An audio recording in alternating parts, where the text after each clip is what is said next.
أحبائي بالله، أحبائي الإنسانية، سلام الله عليكم ورحمة وبركاته. تحياتي لحضراتكم، ويسعدني أن أقدم لحضراتكم حلقة جديدة من حلقات أخبار السوشيال ميديا. الحلقة النهاردة الحقيقة هتكلم فيها عن الكلمة الطيبة والكلمة الخبيثة. الحقيقة شخصية بارزة، ولكن قالب الأمثال: لسانك حصانك، إن صنته صانك، وإن هنته هانك.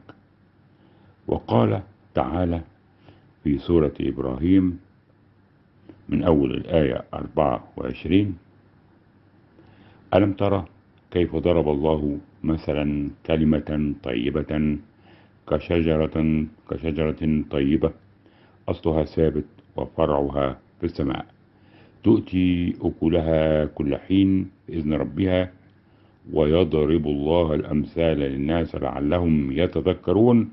ومثل كلمة خبيثة كشجرة خبيثة اجتثت من فوق الأرض ما لها من قرار، يثبت الله الذين آمنوا بالقول الثابت في الحياة الدنيا وفي الآخرة، إلى آخر الآيات.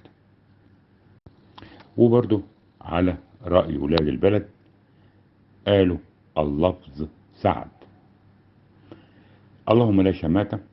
يؤسفنا الحقيقة أن يكون راجل مستشار ورئيس نادي كبير وعضو مجلس شعب سابق ومحامي كبير، وللأسف لا يسلم أحدا من لسانه.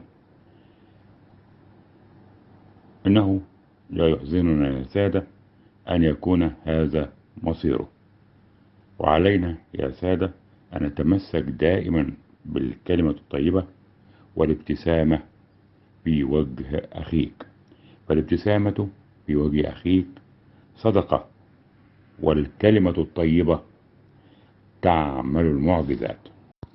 يا حضرات، لا نقصد إهانة أحدا ولا شماتة في أحد، ولا نتمنى لأي إنسان أي ضرر، ولكن كل اللي عايزين نقوله هو إن الرياضة أخلاق قبل كل شيء.